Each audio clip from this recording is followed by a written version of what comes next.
sahabat perikanan, jumpa lagi bersama saya Juju, penyuluh perikanan yang siap memberikan inspirasi dan edukasi seputar dunia perikanan. Hari ini kita akan menyaksikan sebuah inovasi yang tidak hanya unik, tapi juga penuh keberanian dan harapan. Siapa sangka, di balik tenangnya pepohonan jati yang menjulang ini, tersimpan sebuah upaya luar biasa dalam membudidayakan kepiting soka.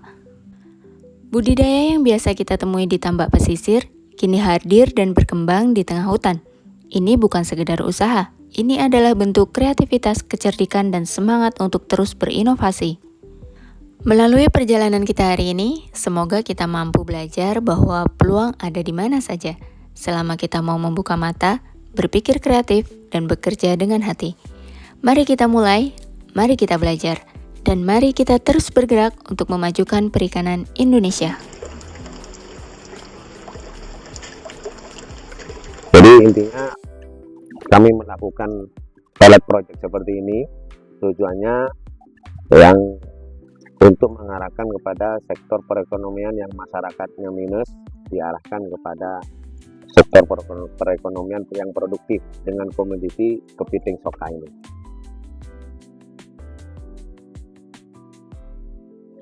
Nah, itu suatu teknologi yang dimiliki perusahaan kami, teknologi yang dikembangkan arahnya ke depan.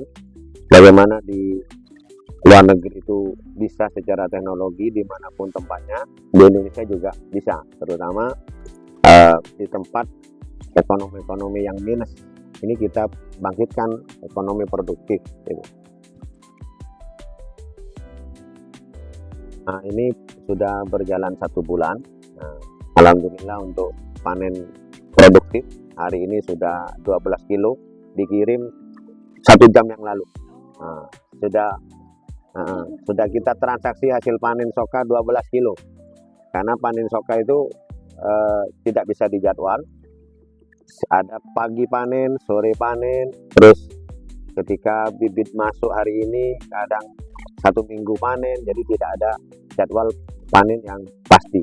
Ketika molting itu sudah menjadi hasil produksi yang bagus untuk kita. Untuk komoditi A, jadi 100 gram ke atas itu 125.000 per kilo. Di bawah 100 gram kurang lebih 90.000 per kilo. Kepastian pasar dari mitra kita jamin yang akan gabung. Tentunya pasar soka ini lebih luas, lebih besar karena komoditi produksinya kurang, sehingga kami menciptakan UKM karena pasarnya besar, baik pasar lokal maupun pasar ekspor. Bukan hanya sangat menjanjikan dengan model yang baru, dengan teknologi baru, masyarakat yang masih buta dengan informasi, silakan bisa bergabung dengan kami, bisa belajar di tempat ini apa yang menjadi kekurangan dalam hal tentang soka. Disinilah tempatnya untuk edukasi. Sebelum molting total, pramunting 1, pramunting 2 itu sudah ketahuan. Pramunting 1 sudah gemuk, pramunting 2 sudah mengelupas separuh. Itu harus sudah dipantau secara intensif. Karena sudah molting total 3 jam tidak dipanen akan mengeras lagi. Nah, jadi seperti itu sifatnya. Kepiting itu termasuk hewan yang langka, hidup di air dengan darat. Makanya telat pengambilan panenan molting 3 jam sudah keras lagi, ulang lagi dari nol, sebulan lagi mau panen.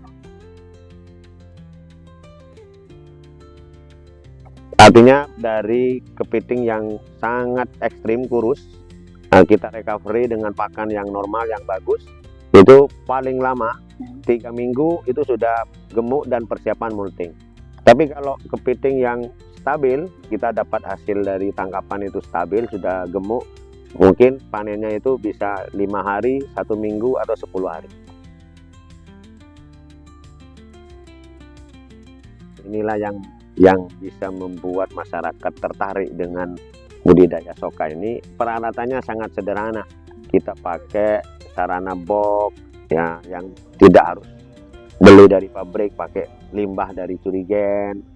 Nah, terus ada pipa, ada iup-iupan, terpal. Ya. Jadi sangat sederhana. Di masyarakat, di dapur-dapurnya itu sudah mestinya sudah ada yang bisa dibuat untuk soka itu. Kualitas air, kita memanfaatkan sistem filtrasi. Filtrasi bok putih itu keluar dari 1000 bok yang ada di atas sana, turun melalui pipa 2 in menuju bok putih. Dari sana tertahan dengan jaring nelayan bekas, batu zeolit, termasuk karang jahe, juga lampu UV, sampai masuk ke bak penampungan. Yang kolam terpal hitam itu juga bisa dimanfaatkan untuk alternatif pilihan masyarakat yang di daerah dekat muara sungai, air payau ya Pak, air payau. Jadi sumber airnya ini dari mana? Sumber airnya ini awalnya kita ambil dari laut, kita nempil. Nah, tapi setelah itu untuk mempermudah kita bikin sendiri dari garam krosok, garam krosok yang dilarutkan, diendapkan kurang lebih minimal 8 jam sampai benar-benar larut.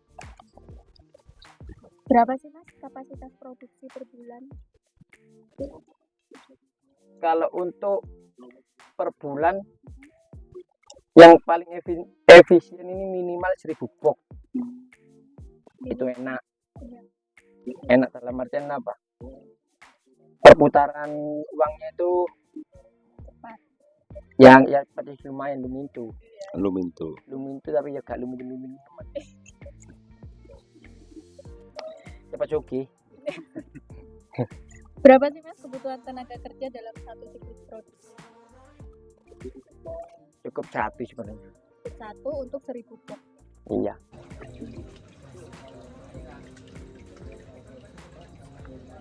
Jadi di soka ini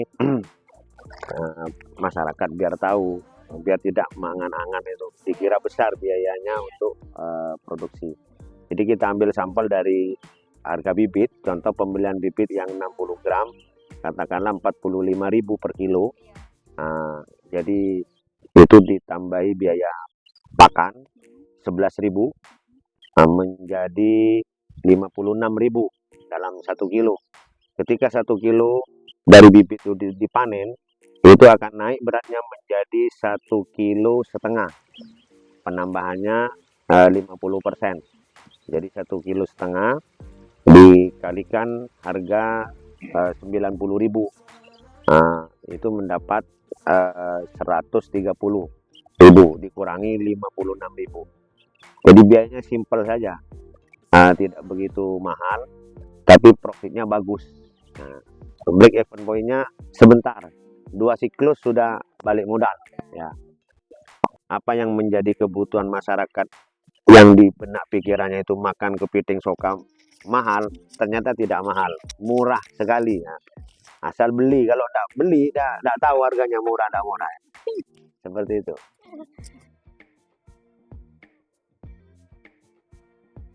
Pasar utama, ketika nanti mitra-mitra bergabung dengan kami, itu bisa memproduksi yang skala ukuran besar, 300 up sampai 500 up soka itu targetnya ekspor, karena kebutuhan ekspor sangat banyak, sangat tinggi.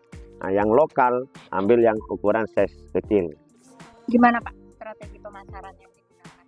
Strategi pemasaran, karena di sini produksinya masih kecil, ya kan, artinya di Indonesia itu masih kecil dan kebutuhan sokanya masih banyak. Insya Allah pemasaran itu tidak begitu sulit. Ketika ada kepiting soka panen, rebutan.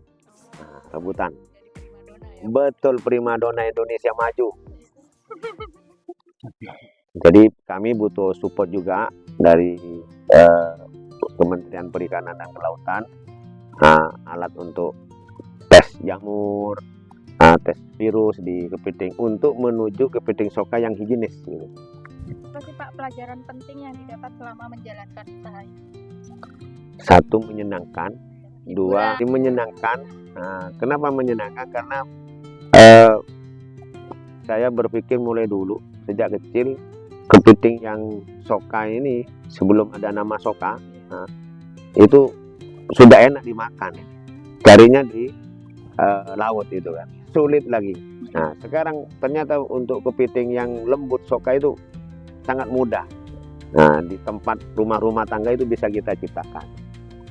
Nah, tentunya di UKM itu semua masyarakat kalau sudah paham tentang soka, sangat keliru kalau tidak usaha kepiting soka.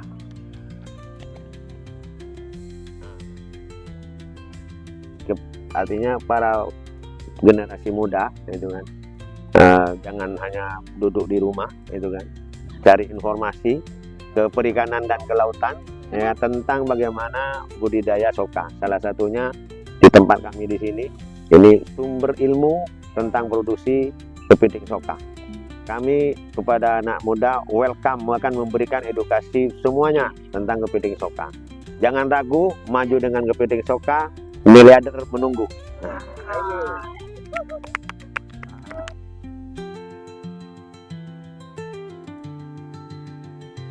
DPRD Kabupaten Situbondo mendampingi, mendukung penuh kegiatan-kegiatan anak muda yang dilakukan di wilayah kami. Sekali lagi kami ucapkan terima kasih kepada teman-teman supaya kita bisa transfer teknologi, dalam artian beliaunya Mas Dimas, Mbak Haji Aris ini bisa, apalagi tadi sudah disampaikan, bisa memfasilitasi, bisa transfer teknologi yang mana istilahnya orang Situbondo itu tak cerek teknologi, tak cerek ilmu, Tidak pelit.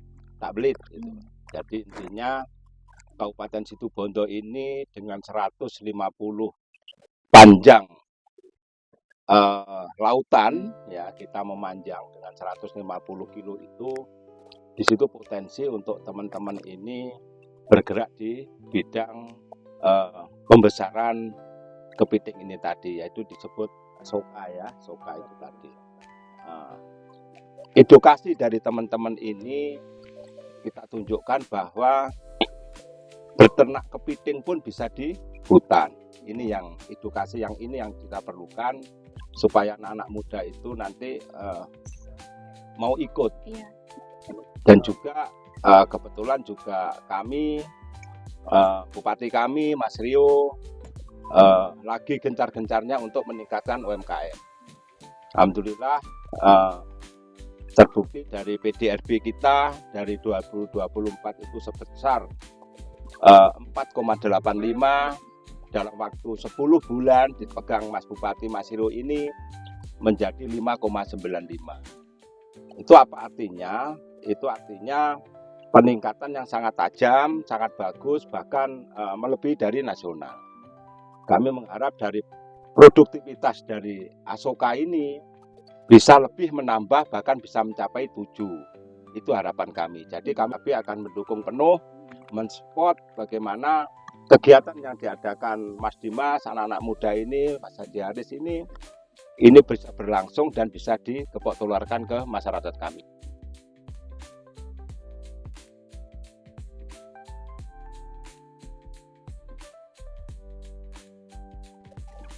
Bersama kepiting soka, UMKM maju, Situbondo naik kelas.